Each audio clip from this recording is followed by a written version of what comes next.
ഇനിയിപ്പോ CBI അന്വേഷണം വേണമെന്ന കോൺഗ്രസിന്റെ ആവശ്യം ഒരുപക്ഷെ പിൻവലിച്ചേക്കും അല്ലേ?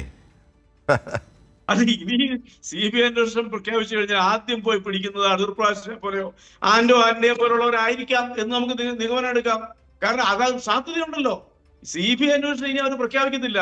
CBI അന്വേഷണത്തിന് അവർ പുറകോട്ട് പോയിരിക്കുന്നു. ഇതാണ് പറയുന്നത്.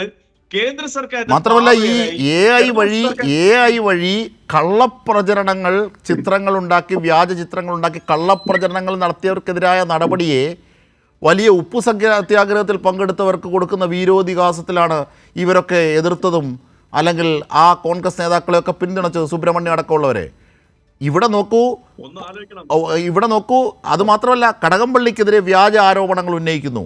മാത്രമല്ല, ഈ ശ്രദ്ധ തിരിച്ചുവിടാനുള്ള കൃത്യമായ ഇടപെടലുകൾ ആയേക്കാവുന്ന, കൃത്യമായി കൾമിനേറ്റ് ചെയ്യാവുന്ന പോയിന്റുകളാണ് VD സതീശൻ കുറ്റകരമായ രീതിയിൽ മുമ്പോട്ട് വെച്ചത്. അപ്പോൾ ഇങ്ങനെയൊക്കെ ഉള്ള ഘടകങ്ങളിൽ ഈ വ്യാജ പ്രചരണങ്ങളെ ഒക്കെ പിന്തുണച്ചവരാണ് ഇപ്പോൾ നടക്കുന്ന സത്യസന്ധമായ അന്വേഷണത്തെ അവിശ്വസിക്കുന്നത്. റജി ലൂക്കോസ് അല്ല, അതാണ് അവിടെയാണ് അതിന്റെ വൈരുദ്ധ്യം എന്ന് പറയുന്നത്. ഇതുവരെ അന്വേഷണത്തിന് ആദ്യം ഉദ്യോഗസ്ഥന്മാരെ തീരുമെന്ന് പറഞ്ഞു. ഉദ്യോഗസ്ഥന്മാർ കടന്ന് അന്വേഷണം പോയപ്പോഴത്തേക്കും അപ്പോൾ പറയുന്നു ഇത് ഈ രീതിയിൽ തന്നെ മുന്നോട്ട് പോകണം. അപ്പൊ സ്പീഡ് കുറവാണെന്ന് പറഞ്ഞു. അറസ്റ്റ് ആയി കഴിഞ്ഞപ്പോ സ്പീഡ് കൂടി പിടിച്ചകത്തിട്ടപ്പോ പറയുന്നു ഇപ്പോൾ കോടതിയെ പോലെ അവിശ്വസിച്ചുകൊണ്ട് സംസാരിക്കുന്ന ഒരു ഗതികേടാണ്. വാസ്തവമാണെങ്കിൽ അദ്ദേഹം കോർട്ടലക്ഷ്യമാണ് ചെയ്തിരിക്കുന്നത്. കാരണം ബഹുമാനപ്പെട്ട കോടതി നിയമനത്തിലുള്ള ഒരു അന്വേഷണത്തിൽ ഇതിനകത്ത് ഏതെങ്കിലും തരത്തിലുള്ള രാഷ്ട്രീയ താല്പര്യം ഉണ്ടെങ്കിൽ ഇലക്ഷന് മുമ്പ് ചോദ്യം ചെയ്യാമായിരുന്നല്ലോ അടൂർ പ്രകാശിനെ. അങ്ങനെയല്ലല്ലോ ഉണ്ടായത്. അല്ല, തീർച്ചയായിട്ടും അതൊരു വലിയ പ്രശ്നം, വലിയൊരു ചോദ്യം. അതൊരു വലിയ ചോദ്യം. ഒരു കാര്യം അജബ് ഷാദ് ഉറപ്പായി കഴിഞ്ഞു. കേരളത്തിലെ സത്യസന്ധമായി വികസനത്തിന് മാത്രം ഊന്നി കേരളത്തിനെ കൈപിടിച്ചുയർത്തി ലോകത്തിന് മാതൃകയായി മുന്നോട്ട് കൊണ്ടുപോകുന്ന ഒരു സർക്കാരിനെ അപഹസിക്കാൻ ഇവർ കെട്ടിച്ചുകൊണ്ടുവന്നിരിക്കുന്ന പാവതാടിലെ അമ്പുകൾ മുഴുവനും ലക്ഷ്യമില്ലാതെ കൊണ്ടുപോയി പതിച്ചിരിക്കുന്നു. ഇപ്പോൾ സ്വന്തം ശരീരത്തിലേക്ക് ബൂമറാങ് പോലെ വന്നപ്പോൾ അടിക്കുന്ന ഒരു പ്രതിപക്ഷ നേതാവിനാണ് നമുക്ക് കാണാൻ പറ്റുന്ന ഒറ്റ കാര്യം പറയാം. രമേശ് ചെന്നിത്തല ഇവിടെ വലിയൊരു ആരോപണം ഉന്നയിച്ചു. അദ്ദേഹത്തിനോട് ഒരു പ്രവാസി വ്യവസായി പറഞ്ഞു വിദേശ ബന്ധം ഉണ്ടെന്നൊക്കെ പറഞ്ഞു. Okay, fine.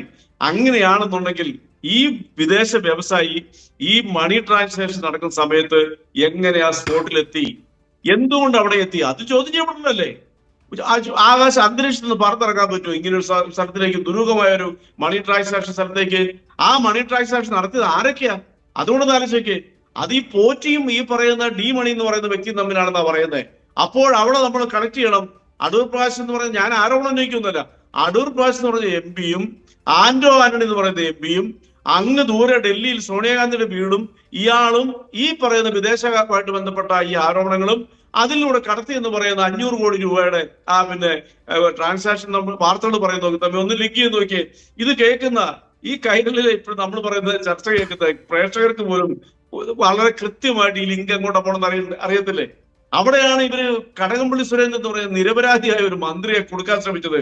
കടകംപള്ളി നെഞ്ചു വിരിച്ചവരോട് ചോദിക്കുന്നു, ഒരു കീറക്കടലാസിന്റെ തെളിവ് എന്റെ പേരിൽ ഹാജരാക്കാൻ പറ്റിയോ എന്ന് ചോദിക്കുന്നു. പിന്നെ പറഞ്ഞത് കടകംപള്ളിയുടെ മൊഴി എടുത്തില്ലെന്ന്. സ്വാഭാവികമല്ലേ? ഒരു വിഷയം വരുമ്പോൾ അതുമായിട്ട് ബന്ധപ്പെട്ട ആ സമയത്ത് ഒരു മന്ത്രി എന്നുള്ള നിലയ്ക്ക് അത് അങ്ങേക്ക് വല്ല അറിയാം. യഥാർത്ഥത്തിൽ മൊഴിയുടെ സ്വഭാവമല്ല റജി ലൂക്കോസ്, അതിന് മൊഴിയുടെ സ്വഭാവം പോലുമല്ല, അത് വിവരശേഖരണമാണ് യഥാർത്ഥത്തിൽ. കാരണം ആ കാലഘട്ടത്തിൽ ഉണ്ടായിരുന്ന ഒരു മന്ത്രി എന്ന നിലയിൽ ഇതുമായി ബന്ധപ്പെട്ട് എന്തെങ്കിലും കാര്യം അറിയാമോ? ഓടെ പാർട്ട് ടൈം, അതായത് മറ്റുള്ളവരെ കൂടി കേൾക്കുക എന്ന് പറയുന്ന പോലെ അതിൻ്റെ വേറൊരു വിശാലമായ അർത്ഥത്തിൽ. അപ്പം രണ്ടഭിപ്രായമുള്ളവരെയും കേൾക്കുക എന്നുള്ളതാണ്.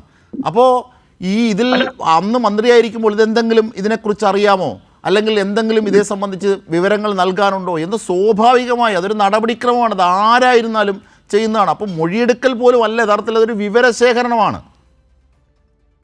അത് തന്നെയല്ല, ആ വിവരശേഖരണം എന്ന് പറയുന്ന ഇന്ത്യൻ നീതിന്യായ വ്യവസ്ഥയിലെ വളരെ പ്രാധാന്യപ്പെട്ട ഒരു പ്രൊസീജിയർ മാത്രമേ ഉള്ളൂ. ആ വിവരശേഖരണം നടത്തിയില്ലെങ്കിൽ ഇവരെന്താ പറയുന്നത്? കടകംപള്ളി രക്ഷപ്പെടുത്തി എന്നവർ പറയത്തുള്ളൂ. കാരണം ഇവർ കഴിഞ്ഞ 10-20 ദിവസമായിട്ട് കടകംപള്ളിയുടെ പേര് ഉപയോഗിക്കുന്നുണ്ട്. ഇപ്പൊ വല്ലാത്തൊരവസരമായിരിക്കുന്നു.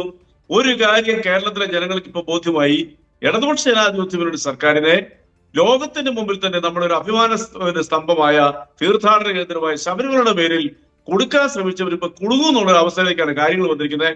കാരണം സത്യം എന്നും വിജയിക്കും. അതിന് അടിവരയിടുന്ന ഒരു സ്ഥാനത്ത് നിൽക്കുന്ന ബഹുമാനപ്പെട്ട ഒരു സ്ഥാപനമാണ് നമ്മുടെ ഹൈക്കോടതി.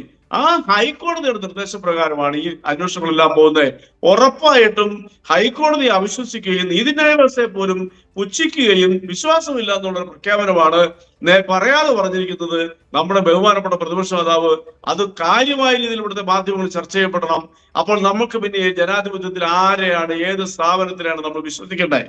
ആ ഒരു ചോദ്യം, കാരണം കുത്തഴിഞ്ഞ ഒരു നിയമവ്യവസ്ഥയല്ല ഇന്ത്യയിലെ, വ്യക്തമായ രീതിയിലുള്ള ഒരു നിയമവ്യവസ്ഥയാണ്. ആ നിയമവ്യവസ്ഥയുടെ പൗരന്റെയും ഏതൊരു സ്ഥാപനത്തിന്റെയും ഏത് വ്യവസ്ഥയുടെയും അവസാനത്തെ ആശ്രയം എന്ന് പറയുന്നത്. ഇപ്പോൾ കേന്ദ്ര സർക്കാരിന്റെ ഭാഗത്ത് നിന്ന് വരുന്ന പല നെഗറ്റീവായ കാര്യങ്ങൾക്ക് നമ്മൾ ആശ്രയിക്കുന്ന ആരെയാണ്? നമ്മൾ നമ്മുടെ സുപ്രീം കോടതികളെ ആശ്രയിക്കുന്നത്. അതല്ല ജനാധിപത്യത്തിൽ പൗരാവകാശം എന്ന് പറയുന്നത്. അതിനെ പോലും അവിശ്വസിച്ചുകൊണ്ടുള്ള വാക്കുകൾ പറയുന്ന പ്രതിപക്ഷ നേതാവ് വളരെയധികം ശ്രദ്ധിക്കേണ്ടതായിരുന്നു. അദ്ദേഹം വേവലാതിപ്പെട്ടിരിക്കുന്നു. ഇന്ന് ബഹുമാനപ്പെട്ട മന്ത്രി പി രാജീവ് പറഞ്ഞതാണ് അതിനകത്തെ സത്യസന്ധമായ കാര്യങ്ങള്. തങ്ങളിലേക്ക് അന്വേഷണം നീങ്ങിയപ്പോൾ അതിൽ അവർ പരിഭ്രാന്തരായിരിക്കുന്നു. അതുകൊണ്ടാണ് ഇപ്പോൾ SIT-യിൽ അവിശ്വാസം പറയുന്നുള്ളവരും. അതാണ് നമ്മൾ മനസ്സിലാക്കേണ്ടത്. കേരളത്തിലെ ജനങ്ങൾ, പൊതുജനങ്ങൾ മനസ്സിലാക്കേണ്ട ഒരു വസ്തുതയാണ്. ഒരു കാര്യം ഉറപ്പായി കഴിഞ്ഞു, കാര്യമായ രീതിയിലുള്ള ഒരു വിശദീകരണത്തിന്റെ ആവശ്യമില്ല. LDF സർക്കാർ എന്ന് പറഞ്ഞ ഗവൺമെന്റ് ഇവരെ വിശ്വസിക്കാൻ കൊള്ളാത്ത അവരെ ഇനി ഒരിക്കലും ഭരണത്തിൽ ഏറ്റത്തില്ല. LDF സർക്കാർ മൂന്നാം മൂഴത്തിലേക്ക് കടക്കും. കാരണം ജനങ്ങളുടെ മുമ്പിൽ എത്ര നുണകൾ പടച്ചുവിട്ടാലും അതൊന്നും ജനങ്ങളിൽ ലേശത്തില്ല എന്നുള്ളവരും ഇപ്പോൾ അവസാനമായിട്ട് തന്നെ ഇവിടെ തെളിഞ്ഞിരിക്കുന്നു. അതാണ് ഈ ഗവൺമെന്റ് 10 വർഷം കൊണ്ട് നേടിയെടുത്തിരിക്കുന്ന നേട്ടങ്ങള്. ഇവ ശബരിമലയുടെ പേരിലും അവർ പണ്ട് ബഹളം വെക്കാൻ തുടങ്ങി. അന്ന് നടന്ന 3 ഉപതെരഞ്ഞെടുപ്പിൽ കേരളത്തിലെ ജനങ്ങൾ ഈ സർക്കാരിനെ പ്രതിനിധികളെ വിജയിപ്പിച്ചു, MLA-മാരാക്കി. തൊട്ടടുത്ത് 2021 വന്ന നിയമസഭാ സമ്മേളനത്തിൽ 91-ൽ നിന്നും 99-ലേക്ക് കുതിച്ചു ചാടിച്ചു ജനങ്ങൾ. ഇതേപോലെയുള്ള ആരോപണങ്ങളുടെ പെരുമ്പറയായിരുന്നു എന്നൊക്കെ വന്നുകൊണ്ടിരുന്നത്. ഇനി അങ്ങോട്ട് പോകാൻ പോകുന്ന സെഞ്ചുറി കടക്കും.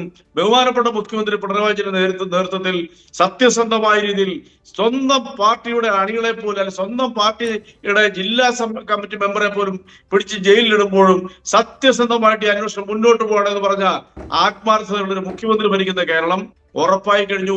കേരളത്തിലെ ജനങ്ങളുടെ മുക്തഖണ്ഡമായിട്ടുള്ള അംഗീകാരത്തോടുകൂടി അടുത്ത സെഞ്ചുറി കടന്നും ഈ ഭരണം മുന്നോട്ട് പോകുന്ന കാര്യത്തിൽ അജിംഷാദെ ഇനി ആർക്കെങ്കിലും സംശയമുണ്ടെന്ന് എനിക്ക് തോന്നുന്നില്ല. കാരണം കള്ളന്മാരുടെ ഒരു കൂട്ടം കള്ളത്തരങ്ങളെ മറച്ചു വെക്കാൻ നീതിന്യായ വ്യവസ്ഥയെ പോലും അവിശ്വസിക്കുന്ന ഘട്ടത്തിലേക്ക് പോകുന്നു എന്ന് കേരളത്തിലെ ജനങ്ങൾ തിരിച്ചറിഞ്ഞാൽ, കേരളത്തിലെ ജനങ്ങൾക്ക് ബോധ്യം വന്നു കഴിഞ്ഞാൽ കേരളത്തിലെ ജനങ്ങൾ അതിനനുസരിച്ച് വിധിയെഴുതും.